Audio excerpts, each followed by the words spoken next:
Hello everyone, welcome back to Triple T Thursday. That's tips, tricks, tutorials. I'm your host, Shelly Nathan, also known as Shelly Saves the Day. I'm excited to be back with you, and if you couldn't tell, the internet seems to be working. So, yay. Yes, we love that. We love that. Last week, I think you saw, the internet was not working, and try as I might, I could not I could not live stream. I was like, okay, the internet isn't working. I'm going to try my cell phone, just like cell signal, no Wi-Fi. And then it didn't work either. And nothing was working. So you saw, I gave it my good old college try and it just did not work out. But this week is a brand new story. It did work out. So I'm excited to be back with you. And we're going to be talking about some of the worst YouTube advice that, according to you, that you have heard. So we're going to be chatting about that. But first, before we can do that, good to see ya. How are ya? How's your mama? I missed y'all. We are going to be talking about all this bad YouTube advice. But first, let's talk about the most important question. And that one is, what's in your cup? What's in your cup today? So for me, I'm going to tell you what's in my cup today is tea. It's tea with a little bit of honey in it because I still have a little bit of a throat tickle. So there's that. Okay. And let me just make sure that we are live as well. So, I mean, all the places that it's supposed to be. So hello, Pixel P, how are you feeling? I know that I'm sorry that you're going through all that stuff and I'm sending healing vibes your way, but how are you feeling?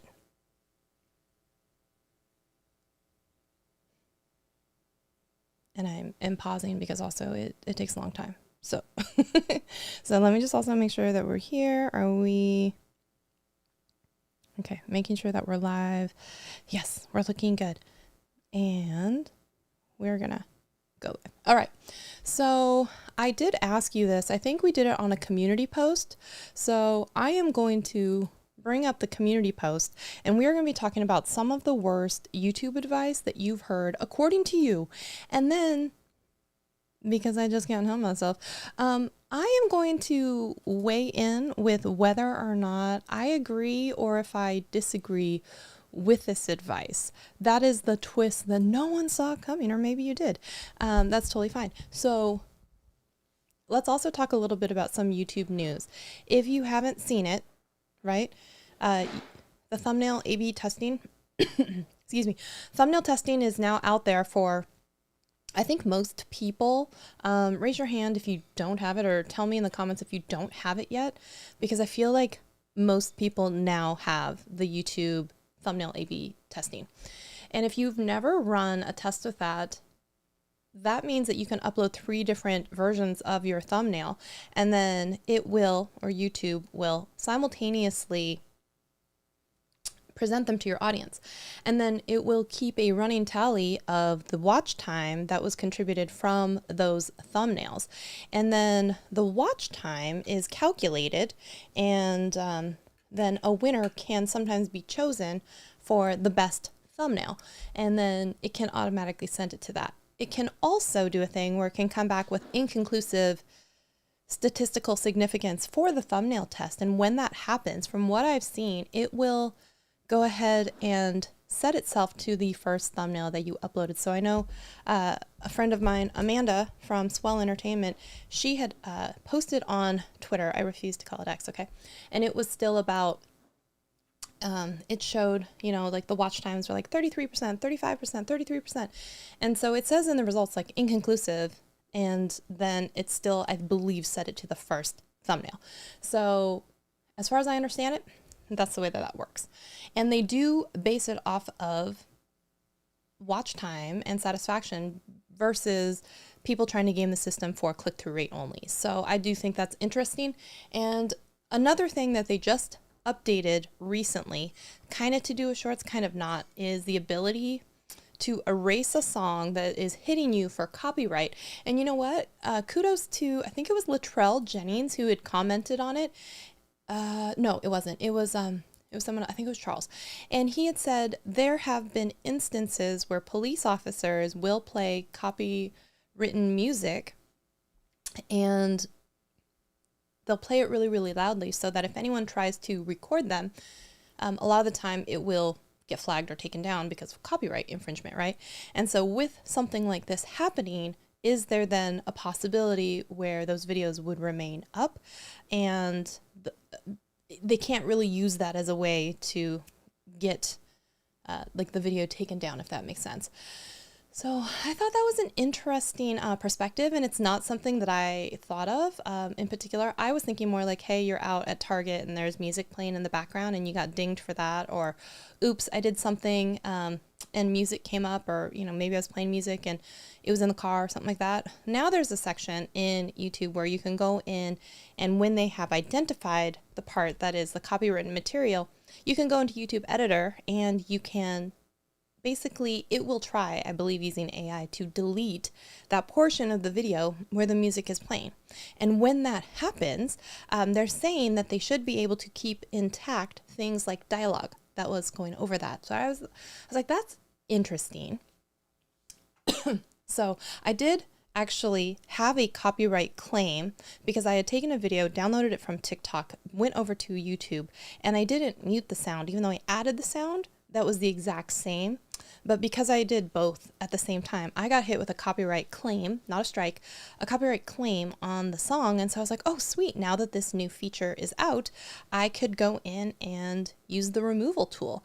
Come to find out in YouTube Studio that when you try to go into YouTube Editor on a short, it will tell you nothing that was uploaded through the YouTube Shorts type of interface, which is from mobile, that it can't remove music that way. So I thought that was interesting that there was already this weird little caveat. So I had wondered if I had uploaded this video, the same video, through the desktop version instead of through the mobile phone version, if it would then allow me to remove the song. So that is a theory that is yet to be shaken out, if it's true or not, if it will do that. But just an interesting thing. So if you are looking, but what's interesting about that is if you don't upload it through the mobile experience, then you can't add the copywritten songs, right? So it seems weird that they're like, well, you use the mobile version to upload a song, but we caught this copyright song, which is the same exact song. That's what's so dumb about it. And then they're like, okay, try to remove it, but you can't because you uploaded it through the phone. But you have to upload it through the phone to get the music. It's all cyclical, right? But anyways, that is something new that has come out as of just about a week ago. And so if you haven't seen it yet, you are going to start seeing that. And yeah, Pixelpia said she had her appendix burst. And so I am going to give you kudos on that, because one of the reasons that I was also missing from Sad Song Sunday, not this last week, but the week before that. So like 10 days ago, whatever that is. I don't know if any of you in the audience are of a particular age, okay? But this is too much information. But you know what? Pixelpia talked about her appendix bursting, and we're friends here. There's only like 3 of us, so I'm going to share with you too much information as well. I had to prep myself for my very first colonoscopy. And if you've never done that, and this was my first because I've never done that, it was a horrific experience that had me incapacitated for all of what would have been the time that I would have been live streaming on Sundays. So and then at least here's the funny part that comes out of it. Okay. I decided to make a short, and also, as you do, a TikTok, and you put it all the places, and I did it as an Instagram story, but I made a quick, just like, I thought kind of funny video, just being like, here is the image of the chart that you're looking at for the color to make sure you're on the right track. So I just made like a silly little thing where I like pointed the colors, and I'm like, when you have to basically be tracking your poo movements to see if like your body's ready for the colonoscopy. And I'm like, you try and make the best out of a shitty situation by making like stupid poop jokes on the internet. And I'm just kind of like dancing to that song that's like, you've heard it all over the place. It's like, I've been a nasty girl. And so like I did that. You guys, 66,000 views on YouTube on that short. And then TikTok, like a couple hundred views. You know what I mean? Like, you can never tell. I thought the potty humor was kind of funny, but apparently only the people on YouTube agreed. But I just wanted to share that with y'all.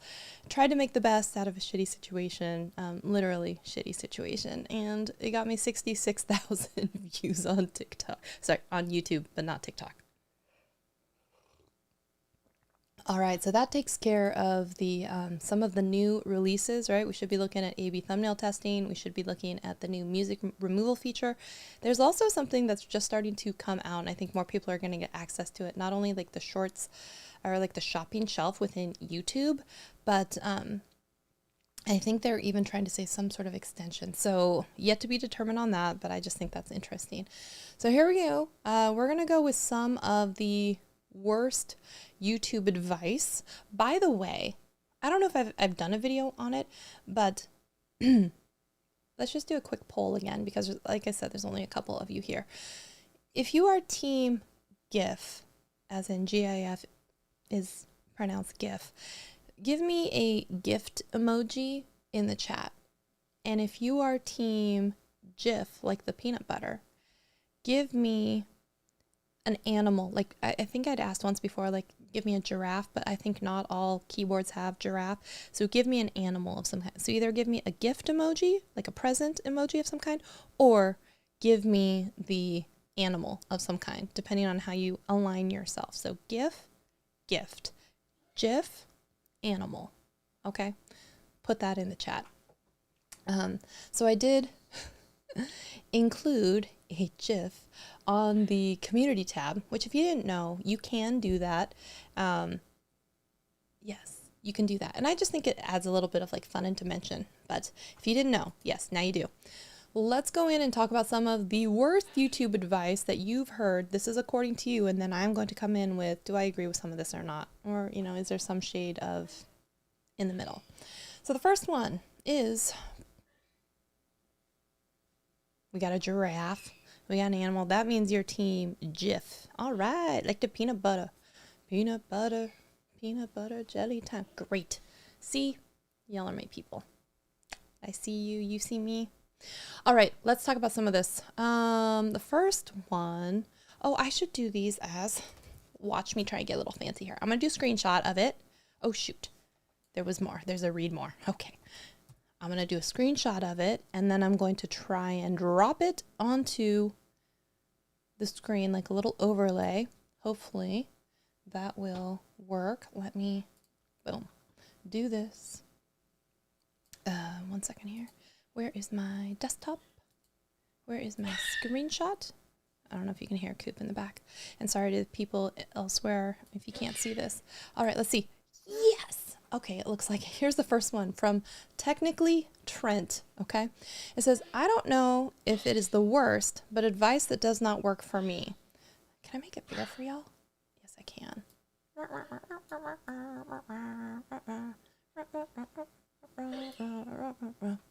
I don't know if this is, okay. Try to improve something with every video you make. All right, let's hear the reason. I feel that adds too much friction. Instead, I just define my tech setup and workflow processes and then focus on the actual content for a few months. Then about once per quarter, I take a week or two to update my workflow tech and make improvements. Okay, so it's kind of taking the idea of batch improvements. So instead of a little bit over time, we save it up and then we do that.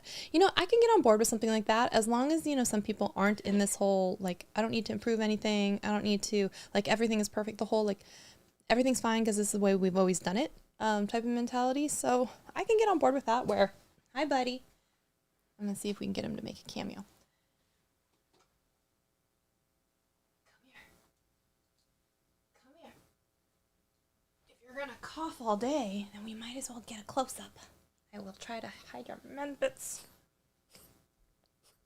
The 1% better each time. Hello, everybody. Say hi to Cooper.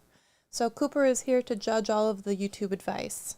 So you know what? I think that it's just a different way to do it. It's just It is still trying to seek improvement and improve your efficiencies and processes. But if you are someone who is batch filming, let's say 3 or 4 videos in one day, it is going to be hard to do 1% increase for each video of that day. Like, what are you really going to do for that? So I can be on board with that one. So technically, Trent, I don't think I think that's good. It also depends on your workflow. If you are someone who is, you know, filming multiples in a day, I could totally get on board. Multiple per week, I could get on board with that because a 1% improvement each time.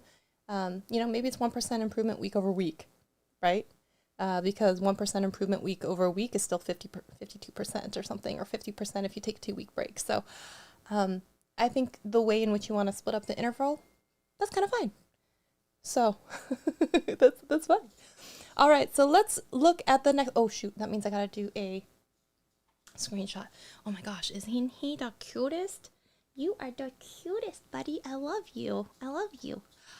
Okay, so, oh my gosh. Wow. Okay, hold on.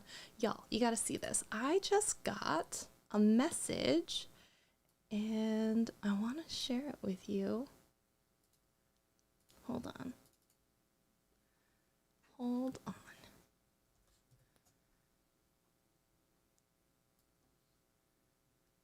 And this is today at 5:47, so I'm not lying. I'm showing this all to you. 1 second.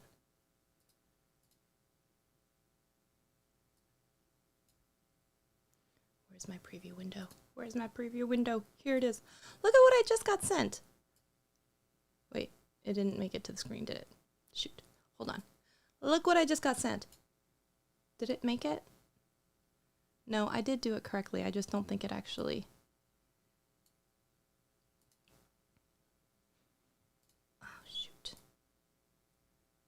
Anyways, the message says, I just want to say thank you for all that you do. I'm very happy with Content Minis. Okay. All right. All right. Okay. All right. So let's see if it's going to work on this next one here because I want it to. Oh, wait. I wonder if it's because it keeps cycling through different scenes. So I wonder if it's like on one of these other scenes now. So that's a good question because I don't know where it went. It might show up randomly on one of these other on one of these other things when it cycles through to the next one. Okay. So another invitation to speak for free. I'm gonna add that one. That's funny. Wait, why isn't it showing up? There's something going on with the wrong layers or something that's happening. Let me see the overlays. Let me look at my overlays because that was funny. I'm trying to put it up on screen. And wait, why didn't it show up? It says that it's supposed to be there. Show in background, show in current scene. Oh, maybe if I say show in all scenes. And then I do it and click. Oh wait, it would maybe have to go to the top. Do I see it now? No, it still didn't. Anyways, I tried, Adam, to put it up on screen. Sorry. Man, I thought it was funny, all right? And then the other one was, yeah, it says that it's showing up on screen, but it's not. It's not. Okay. I wonder if it's going to do this, though, on all the other ones that I'm going to try and bring up on screen. I'm going to be so mad if it doesn't work. It's my fault, though, for not learning this software better. Okay, let's just be honest about that. All right, so the next one comes from Pixelpia. There is a read more. Let me expand it before I screenshot it. Boom, boom, boom, do, do, do, do, do, do, do, do, do. Woo! All right, I'm gonna try and drop this on and see if it comes up. 1, 2, 3. 1, 2, 3. I'm getting angry about it. Show in all scenes. Show on top.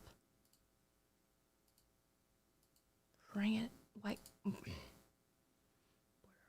Opacity. Yes, yes. Why isn't it showing it? I'm a professional, y'all. Hold on. Cooper's back to judge me too. He's like, Mom, you don't know what the heck you're doing. You don't know what the heck you're doing. Let me just read it now for you.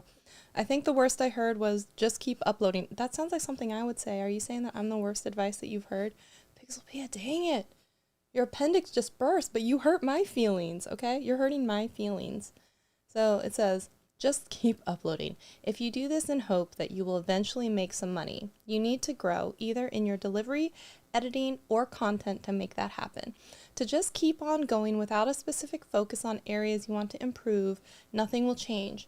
If you do this as a hobby, there are neither good or bad advice. Interesting. Okay. So, the comment. See, wait, it's cycling through and now all of a sudden it's popping up on screen. I'm telling you, it's because of the rotating scenes that this is happening. Like, maybe randomly it's going to show. Oh, probably not, because honestly, I deleted the other ones, but. Hi, buddy. Hi, I love you so much. Okay. So, oh, hello. So she's standing there judging me like she's jealous that I'm holding him. But she hasn't been in here this entire time, so we'll see if, and he's always like, I'm holding him hostage, and I somewhat am, because I just love him, and he doesn't love me as much as I love him, but it's okay. We're using you to make your sister jealous, and maybe she'll come over here, right? Here, I'll set you down.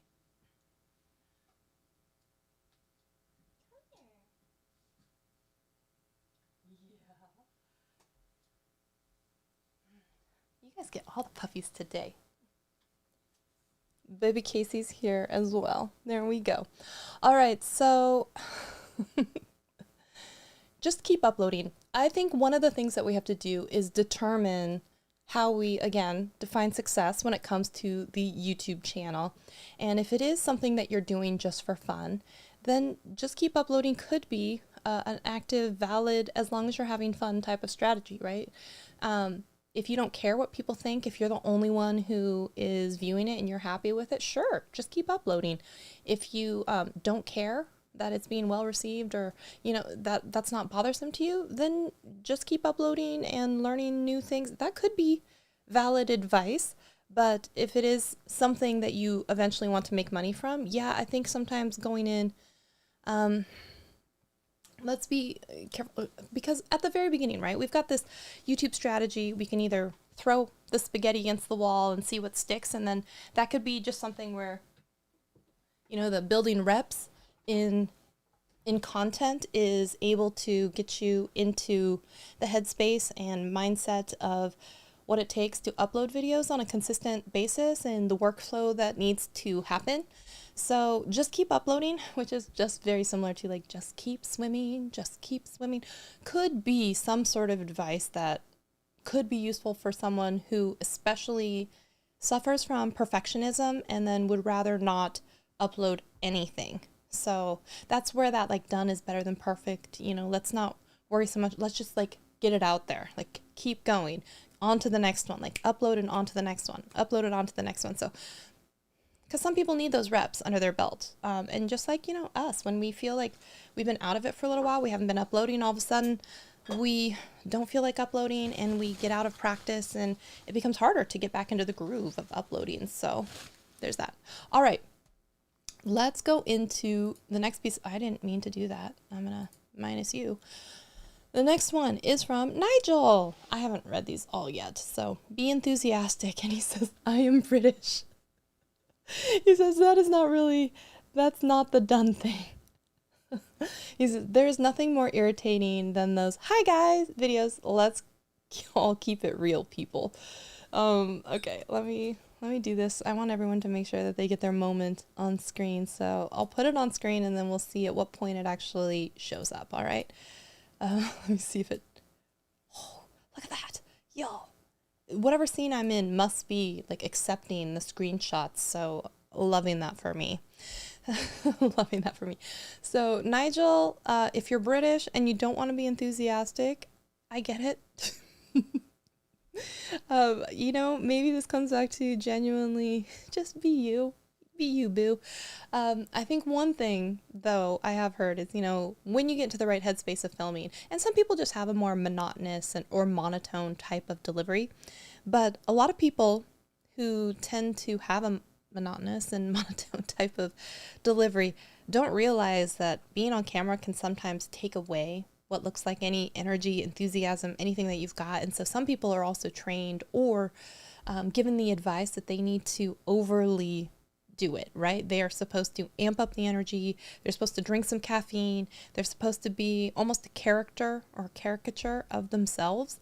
And so for some people, being told that then feels really disingenuous, but you'd find that if you're a little over the top, let's say like 115%, which is the magic limit that I hit as well. If I am video editing and I want to try and get a video under 60 seconds, one of the things that I will do is speed up any of the text talking dialogue down to about 111, 112%, just to make sure that that goes faster, or I'll edit out breaths or like long pauses to reduce that time frame. Or, and I'm just telling you all my secrets here, I will sometimes make a cut where they take like a very long breath or a very long thing, where it would just be really jarring to have all these jump cuts.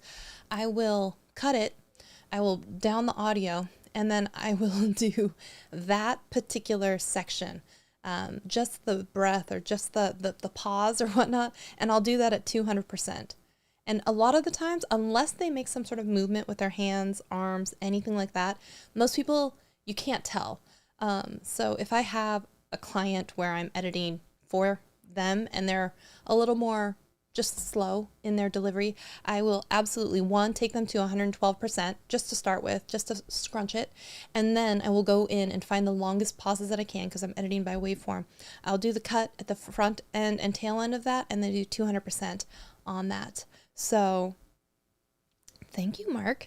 So that is absolutely a secret that I do. And that will usually help you cut off 6-ish seconds if you're going from something that's like 106 and you're trying to get it to like 59.5, because I always try and make sure that my shorts are not, in the 59.7 or higher range. I always try and keep it like 59.6, 59.5 or lower, so it absolutely registers as a YouTube short when you upload it to YouTube.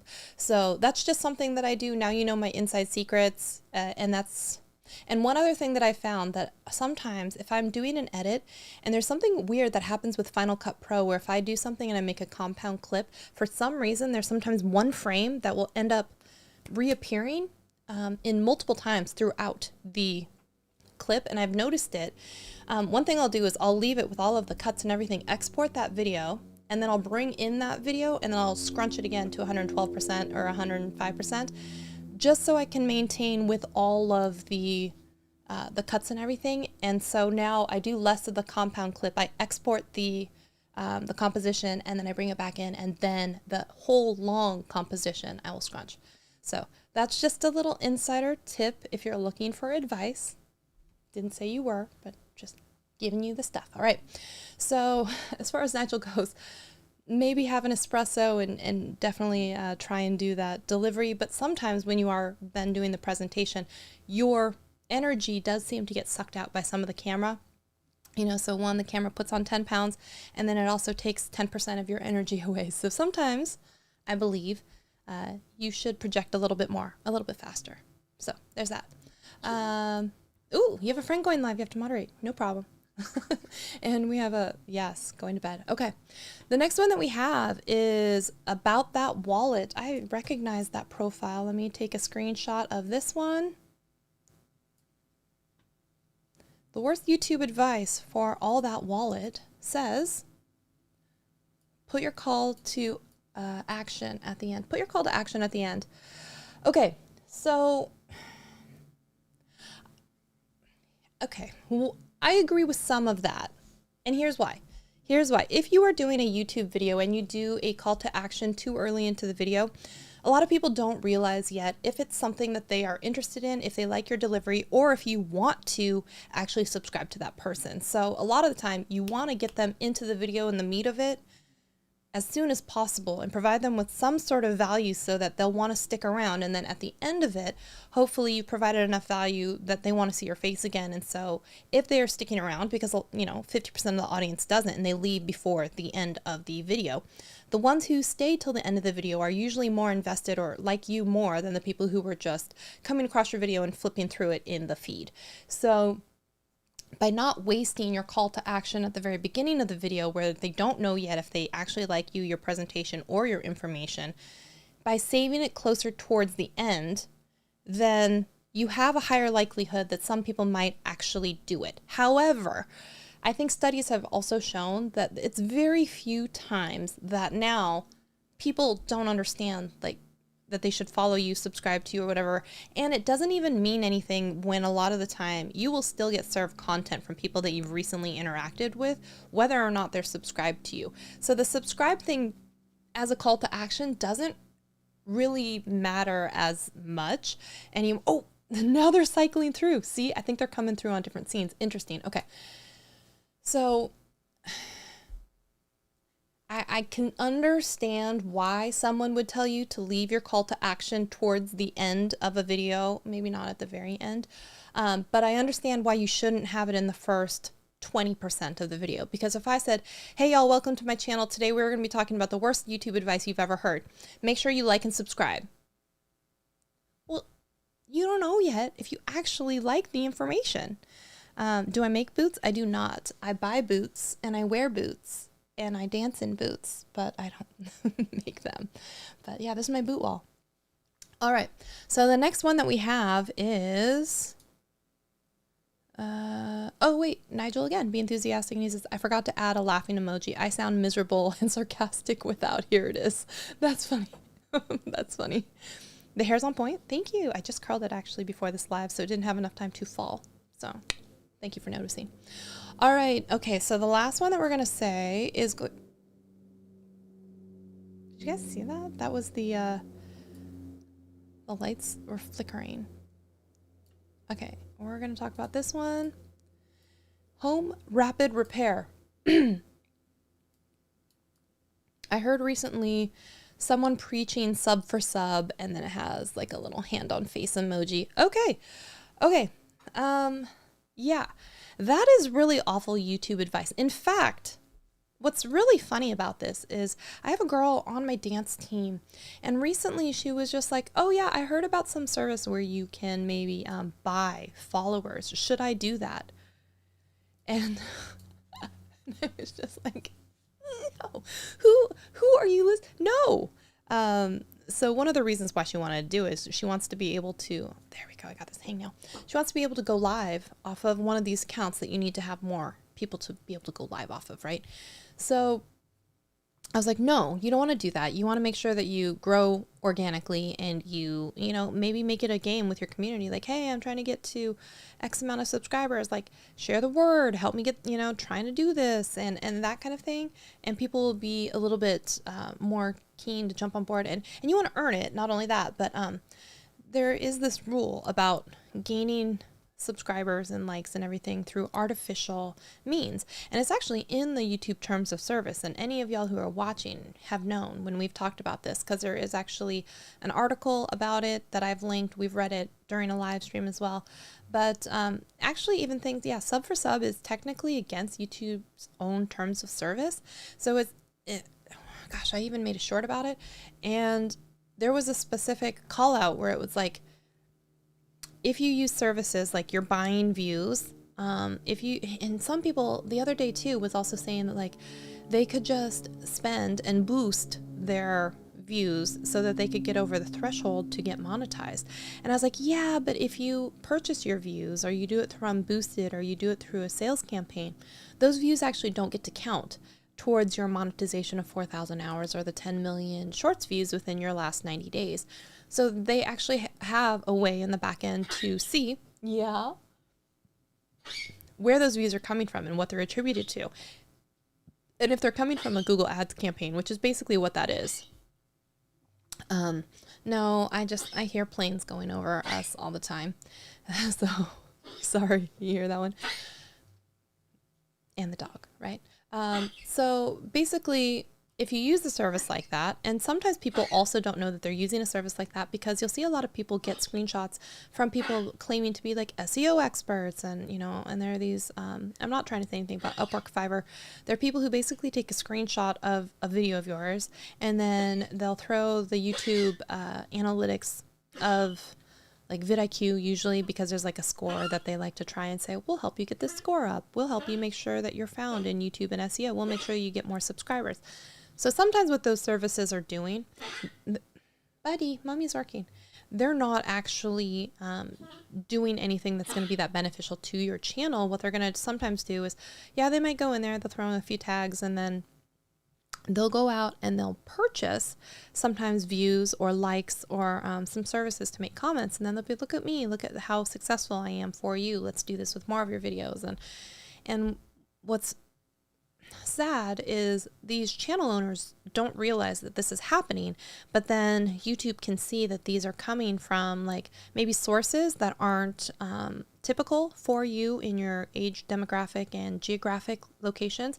It's like all of a sudden we have a 97% increase of views from this specific type of place, and they're only staying for like 5 seconds and then jumping off, or only enough that would be registered as a view in some of these services eyes, because you have to have sometimes a percentage or a time amount to be registered as a view. So if they figure they can do that and then inflate with these artificial metrics, and then they'll say like, they're not going to show you though that the retention isn't good, or something like that is happening, then they can come back to you and say, look, my services are really, really working.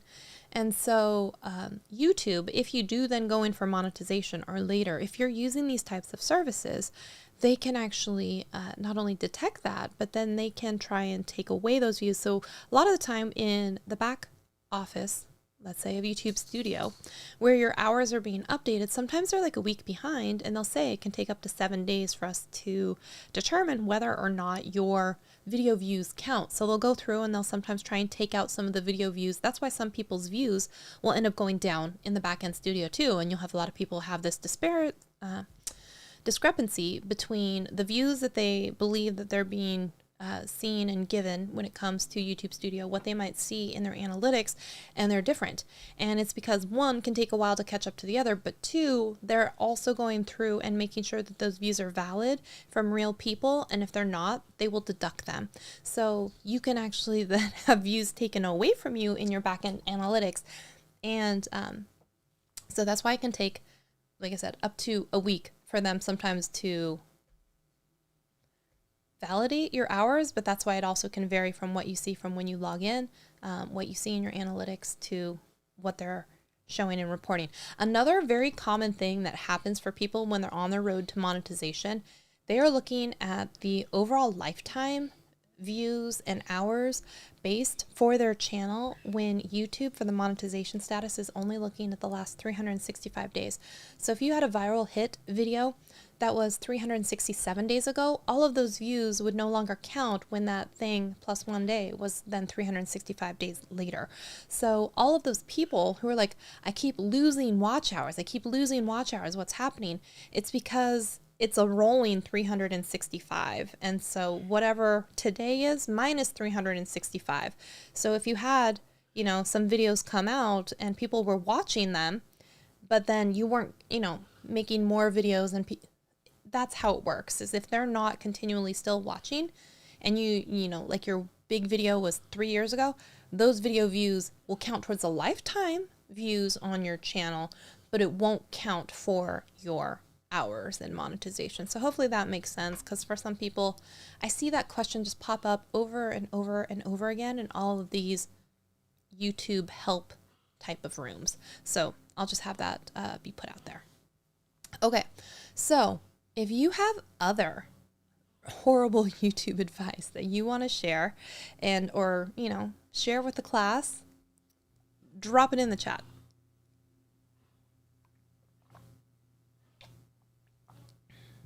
Getting lipstick all over my teacup.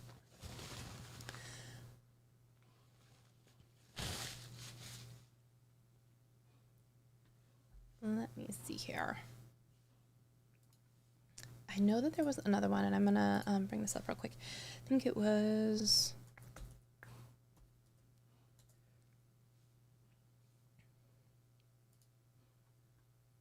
Second. It was a community post. By the way, did we all see that Mr. Beast hit 300 million subscribers?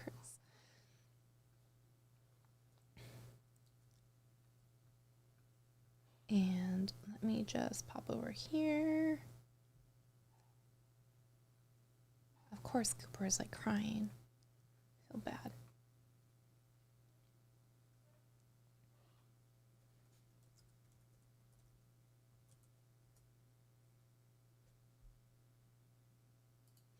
You know what? Let's not just be all doom and gloom. Let's leave you with a couple of things that actually I've heard that have worked for people too. So let's see this one. One said, don't quit. Take breaks. Take a nap. Don't quit. Okay. This is like stuff that I've heard from people. So let's see here. Oh, wait. Here we go. See, now we're cycling through some of these screen overlays again. We'll see when the next one pops up. Okay. So I think one of the things that I learned and two I want to share with you is always that that method, you know, the last take method, where you make sure that you say the intro as many times as you want, but the last one is the one you're satisfied with. That way, when you're editing and you edit backwards, editing backwards can actually be a really good one as well. If you edit backwards, you go with that ending, right? And you then go with the outro that you like the best. It should be the last one. You cut the other outros, and then you go until the other section that was the next thing that you were talking about in the body of.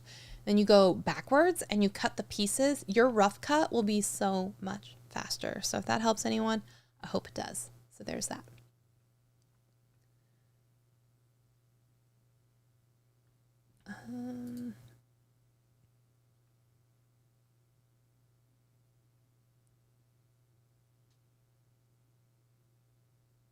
You know, one other thing that I want to say, it's advice that I still believe is good for everybody, but I just want to make sure we chat about it too, is I believe that you should spend your time doing the things that you are good at. And then if you can, bring in other people or pay people to do the things that you're not good at. So one of those is usually things like making thumbnails or editing or, scripting and research and stuff like that. And I think you should, if you can, bring in those things. However, I think before you do that and you decide that you're bad at them, I think that you should learn to do those things also, because you want to know if the conversations that you're having with your people make sense. So you should know how to video edit a little bit, because if someone comes in and then tells you that your simple talking head video is going to take 57 hours to edit, you should know well enough to be like, that's not true. Like, we're going to talk about that. I have to go see what Cooper is doing. Anyways, I'm really glad that I was here with y'all. Thank you for tuning in. I'm sorry that I wasn't here last week, and we are going to be back at it, and I'm excited to be making content again. So thanks all for hanging out with me. I'll see you in a video very soon, and have a great day.